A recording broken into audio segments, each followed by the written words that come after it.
Hi, everybody. Hello, I'm Ryan. I'm Bethany. And we are Ryan and Bethany Board Game Reviews. Today we've got some very special guests. We're talking with Allison and Bryce from Better Half Reviews. Hey, guys. Hello. How's it going? We're doing great. How about you guys? Doing good. well. Awesome. All right, so yeah, we wanted to kind of introduce everybody and say hi and talk about some games we've been playing and what you guys are all about and yes, have some fun. But first, the most important question, the one that I am dying to know. Who's the better half? We say that we are each other's better halves. Although he says I'm the better half and he's the lesser half. So where did how did you guys come up with that name? A lot of brainstorming. We wanted to start a YouTube channel and Instagram and stuff for a while, and we just could not figure out a name because you got to have the right name when you start. So we were just picking out a whole bunch of ideas. And did you come up with this one or me? I don't remember who came up with it, but it was like, oh. Whoever the better half is came up with it. Yeah, exactly. We'll never know. No, but when we thought of the name, we're like, oh, that sounds perfect. Let's try that. I like it. Yeah, we obviously are really bad at naming things too. We're just like, how about just Ryan and Bethany? Us. Yeah. All right. So tell us, what are some games you guys have been playing lately? What have you guys been having fun with? What are some recent ones that have hit the table? Recent ones. Lost Ruins of Arnak has been hitting tables a lot. I really like Viscounts of the West Kingdom. Last night we played through some scenarios of Micro Macro. Okay, nice. And we've been working through the Pandemic Legacy Season 0 campaign, slowly but surely. Yeah. Lots of other. We know that struggle as well. We have one of our people who normally we campaign games with. He's going to college now, so going back to get his secondary degree, I guess. So Yeah. We lost a quarter of our Season 0. Oh no! Oh, no. Yep. Yeah. We did Season 1 and Season 2 with him, so Hoping they're out of the trilogy, but yeah. I totally What do you get you. That's what happened with us. We did Season 1 and Season 2 with some friends, and then we moved across the country. And then when the game first came out, we both bought copies, and we played a couple games together, but across the country and Skyped it out. Yeah. But now we live in the same state as them, so now we can try to play in person if we can coordinate all the schedules. Did that work out, doing the 2 copies like that? Yeah, it took a little bit longer. One group would actually be dealing out the cards. Yeah. The other group had the cards separated and would find and place what they needed to. Yeah. It worked out, though, pretty well. that's cool. Yeah, we had to, I think, all as a country get creative with our gaming this past year and a half. Definitely. Tabletopia and Board Game Simulator, or Tabletop Simulator, were lifesavers. For sure. I'm the only person. I can't game that way, man. It's hard, for sure. Yeah. Very hard. That's why most of our plays are 2-player. Probably. Yeah. Yeah. I mean, I think we all definitely prefer to play in person because, it's all tactile and, the communication. When it's digital, I'm like, what was the rule again? Where's my screen? It's a learning curve. I have some games going on Board Game Arena where it's asynchronous. I'll wake up and play a turn, and then next morning I'll play my next turn, and I'll forget what strategy I was going with in a game. I'll be playing I don't know, Stone Age, and I'll be doing a starvation strategy, but then I'll accidentally take food because I forgot that I was doing a starvation strategy or something. I don't know. I can't even imagine doing that. I have times where just playing a game, by the time it gets back to me, I'm like, oh shoot, what was I doing? Waiting all day? Nuh-uh. All right, so tell us about how you guys got into the board gaming hobby. What's your board game origin story, I guess? Well, individually, my board game origin story happened. I don't know. It was. I've always. I like where this is going. I've always played games, but it was always Monopoly or Risk or chess. Kind of the traditional games that we had growing up. But then when I was about 20, 21, some friends of mine were playing Bang and Catan, and so I started picking those up and slowly just starting to realize there was more games than just, squares on a board. More to do than just, play chess or something. So for me, I played tons of games growing up, lots of card games. I've always was begging people to play games with me. no matter what it was. And then like Ticket to Ride and Catan were really cool. I had like Ticket to Ride was like the first like board game that I bought that wasn't just, the usual. But yeah, so I really liked those. I played those a lot. And then I came across the game Pandemic, and I really liked it. It was really cool to play a co-op. It was friends. And so I wanted to do a game night, and I scheduled the game night, and I wanted to play 4-player Pandemic, and the person who was supposed to come, like, canceled, so it was just me and 2 other people. I'm like, oh, darn. So my friend was like, hey, I have someone I can invite. So he invited Bryce to come over, and from my side of the story, my friend was like, hey, there's this huge game night. A ton of people are over here. I love it. And my friend, his fiance, and Allison. But anyway, so that was like the second time that we'd ever seen each other. But anyway, we really had a great time playing Pandemic. And so I like went out and bought my own version of it, and then friended him, and then posted about, hey, who wants to play Pandemic? And so yeah, Pandemic was really like our game that started us deep diving into the hobby. That's awesome. But our relationship. Not true. So we saving them. That's like so cute. Like, I really like that a lot. Oh yeah.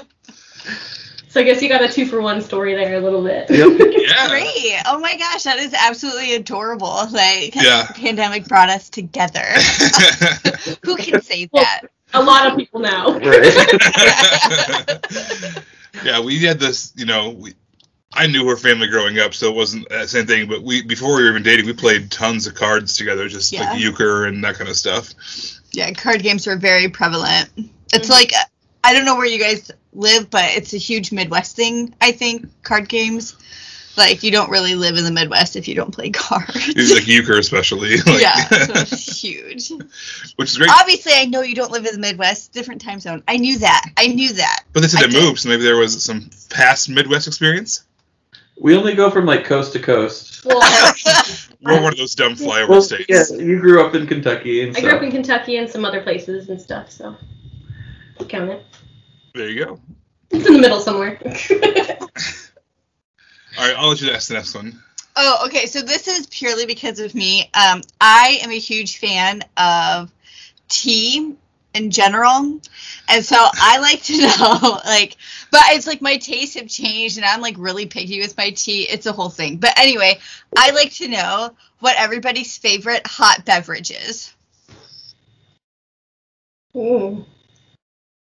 I'm gonna pick 2, if that's all right. Yes. So I love. Ask the judges. Yes, we'll allow it. I love hot chocolate with like some whipped cream and cinnamon. But if I want more of like a calm, I'll do like peppermint tea, herbal tea. I'm thinking specifically of this herbal tea I had in Victoria, Canada. It was like a passion fruit, like kind of fruity tea, and it had just a really wonderful flavor. I can't remember exactly what it was though. They let it steep a little bit too long, and it was so good. Yeah. It's forbidden fruit. So I'm just gonna say herbal tea in general, just because I like herbal tea. But that one that we had in Victoria was like the best I've had. We sound all posh. Yeah. We went to Victoria. Yeah. The one time we traveled outside the country. Have you ever put heavy whipping cream in your hot chocolate? No, but I'm down for it. Oh my gosh, you'll get full in like 2 seconds, but it is delicious. It is so good. I have like a problem with it, I guess. Like I said, I really like my hot beverages. It's a thing. It's a thing with me. All right, so I'm gonna ask a question, and you're not allowed to say the word pandemic. What was your first favorite game? So obviously we know Pandemic is big for you guys, and that's awesome. But other than that, what was the first game that you would have said, this is my favorite game? I mean, what age are we talking about? Whenever you felt like you were part of the hobby, I guess. Yeah, when you part feel of a hobby. Okay.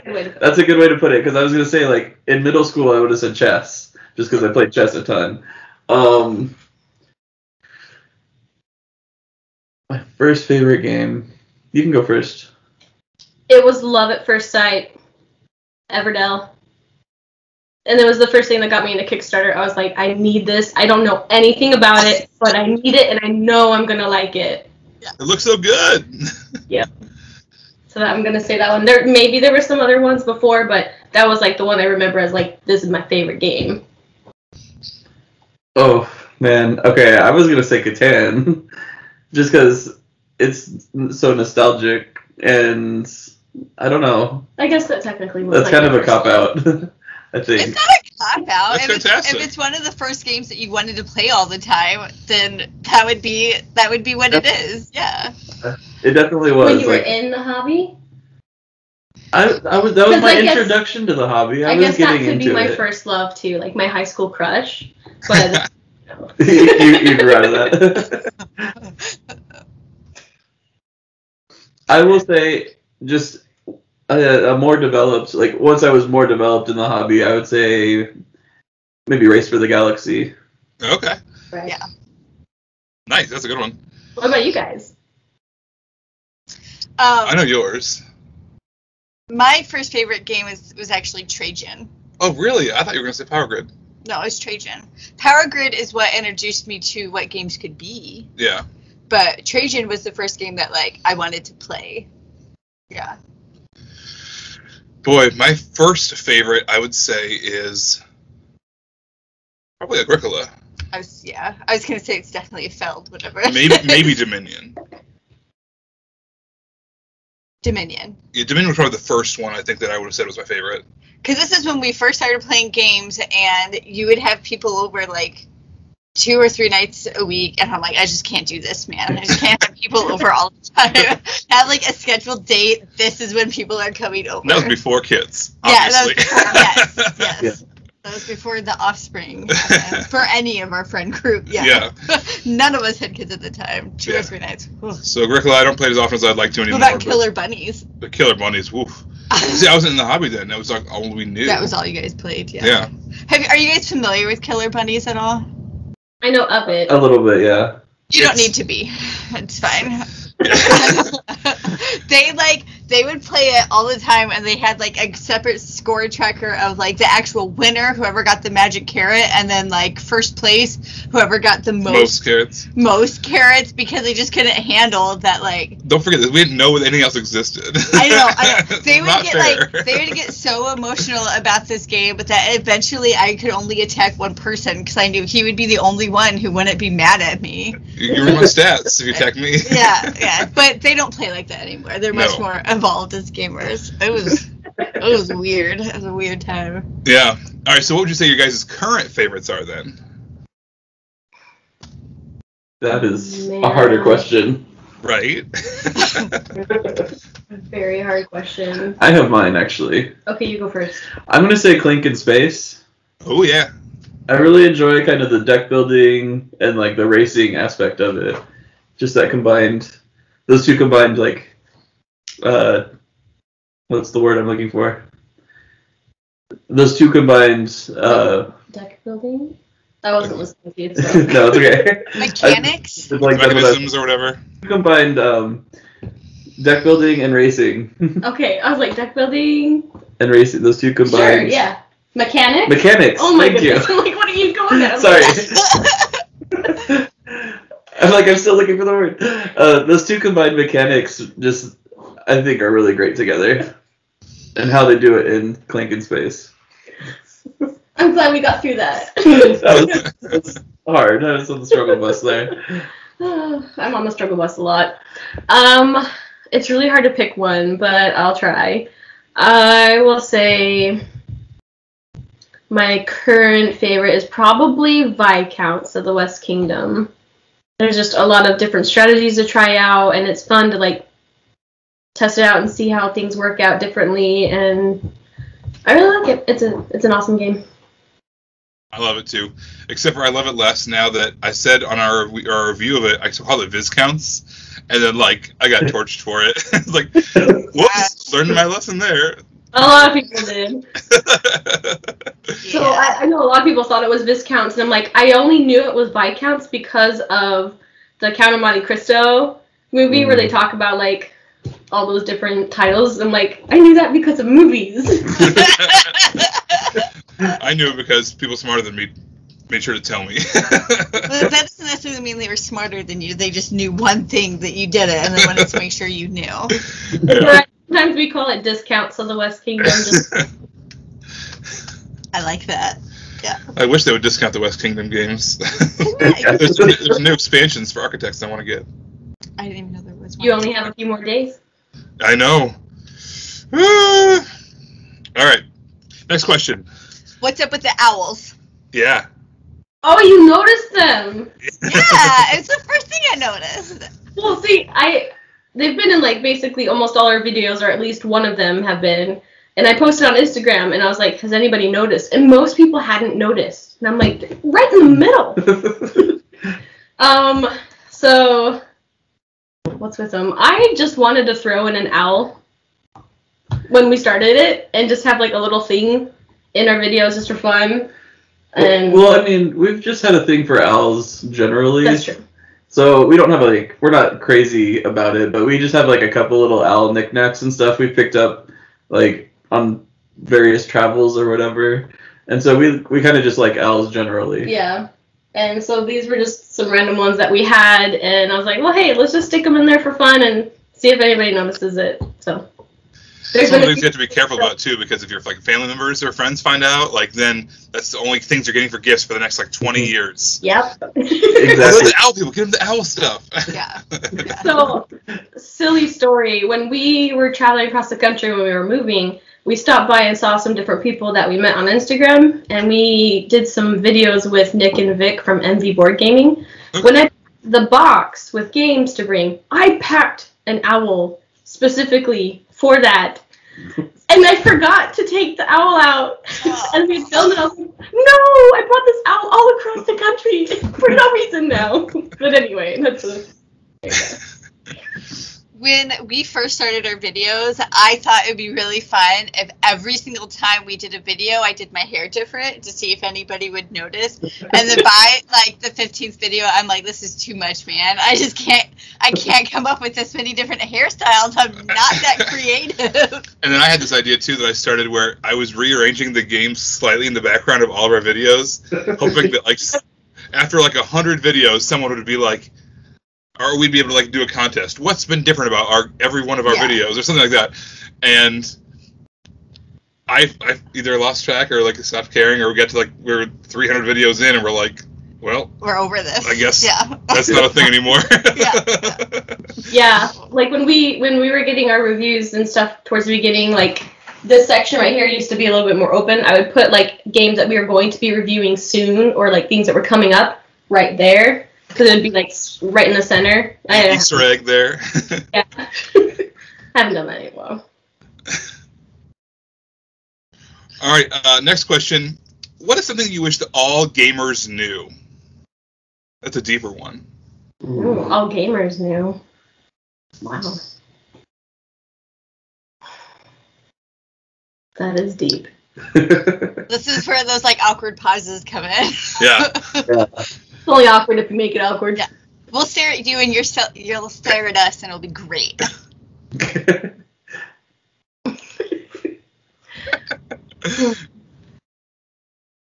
I feel like I could like throw out a few things, but I'm like, is that like the best one I could say?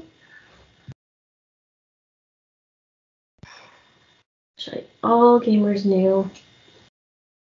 I feel like half of the advice would be stuff that I should take for myself. Hey, that's fair. Or it's like half the things I'm thinking of, I'm like, well, that doesn't really apply to everybody. And I'm like, I don't know. You don't have to have every new hot game. Ooh, Yeah. That's a good one. There, I'm done. And you don't need to be a completionist. You don't need to be like, oh, you moved Everdell. Oh, wait, here it is. Everdell and Belfair and Spirecrest and Pearlbrook. And Don't worry, the rest is coming soon. Yeah, I was that way for Dominion for For a long time. I had every promo code, everything, and I was like, this is silly. We're not even You're not can't even use playing it all. it that much, yeah. I mean, it's one of our favorite games, and just because of how many games, like, as I'm sure you guys understand, that you have to go through to actually review the games that you love, you actually don't get to as much. So it's like, why are we going to own all of something we don't get to play nearly as much as we want to? It seems silly. Yeah. Well, I think we learned this with Pandemic pretty early because they had, 3 or 4 expansions? And by the last expansion, it was like, why did we get this? It doesn't really do much to the game. It's not really a great expansion. It's like, I don't think we're ever going to play with this again. And we only played with some of the first few expansions. Mm-hmm. And I felt like we just got it because we needed it to complete the set, so to speak. Yeah. That's a good question. Yeah, that was. All right, you're up. Oh, so this is really specific to Allison as a fellow female gamer. Have you had any struggles as a woman in the gaming world?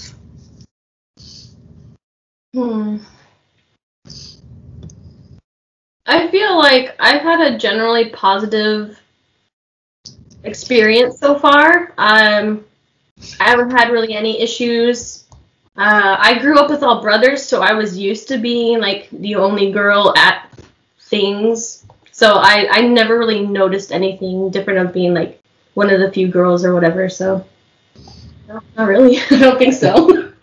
That's awesome because honestly, there is some horror stories out there, and overall, I think that it is getting better too. As far as for a long time, it was a male-dominated hobby and kind of, But I feel like a lot more people are coming into the hobby, like all walks of life. It's really awesome to see how many different people are willing to play board games and like how many different people can connect with each other because they play board games. So I think that's an awesome thing that I've seen over time. But like I think I've been, lucky in not having anything really affect me too much as a gamer.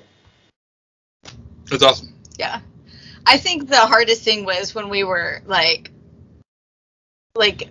post-pregnancy. Like, I want to do this stuff, but I'm just so tired and mad at everybody, so it's just well, in there, then yeah.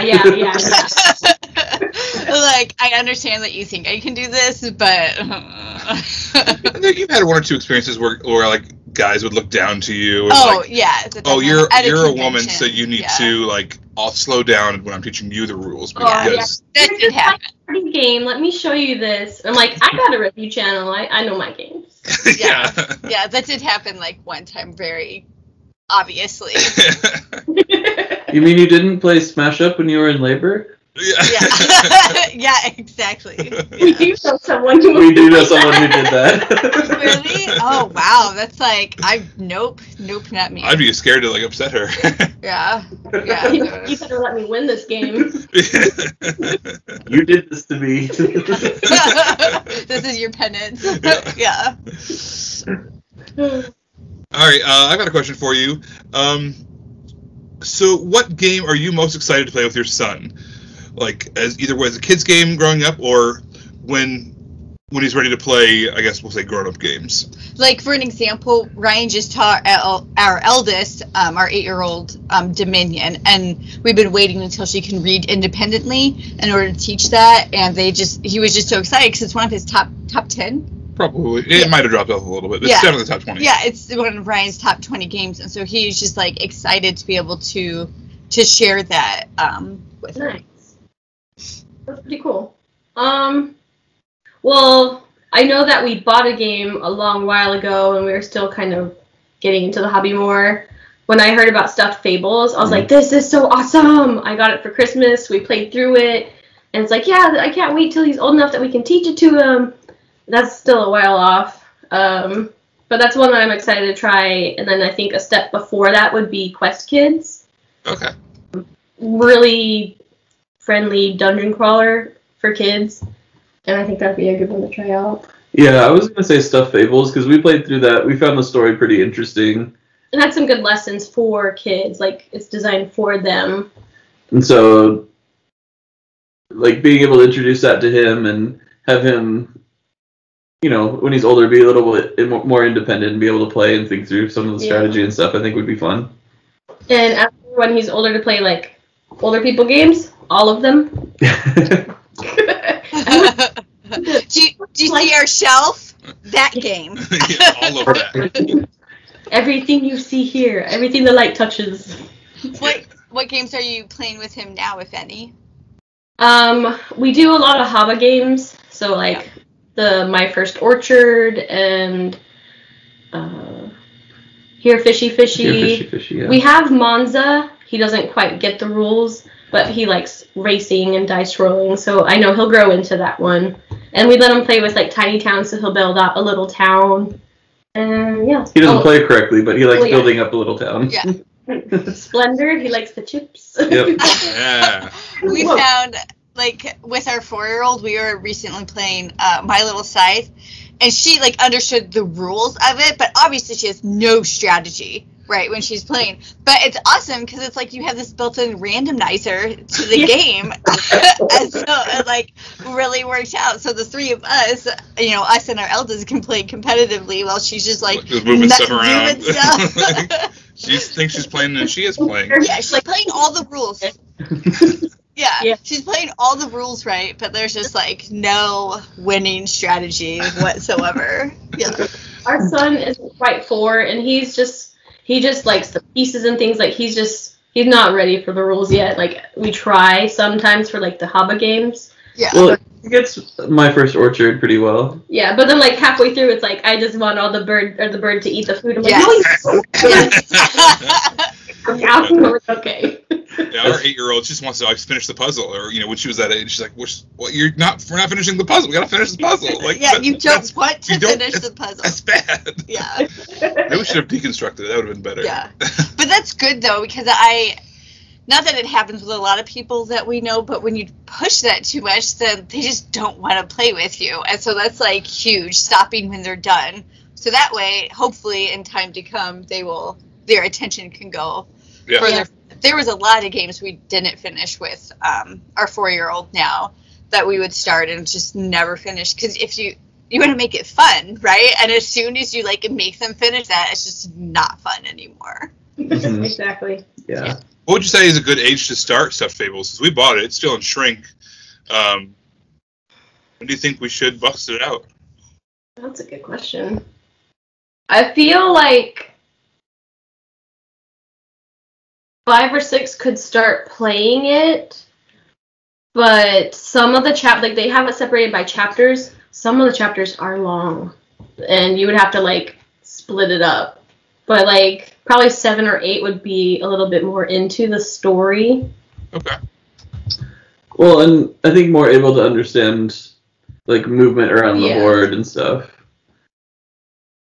Yeah. So I feel like honestly, like if you want to test something out, Quest Kids would be an easier first step because it's more simplified and a lot more user friendly, I guess. Less components. And there's not like a huge depth of story. There's a little bit. If you want to buy another game.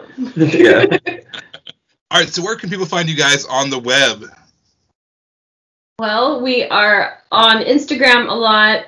It's at Better Half Reviews. We do YouTube videos on our channel, Better Half Reviews. And then we have a little bit on Facebook, mostly just cross-posting of our Instagram and YouTube stuff. That's awesome. All right, everybody, be sure to check them out. We've been having a good time following them, and I'm sure you will as well. Oh, well, everybody. Now, this is where you tell everybody where you can find us. I know. So make sure to subscribe so you can see our videos as they come out. Until then, you can find Ryan and I on Facebook. We're Ryan and Bethany Board Game Reviews.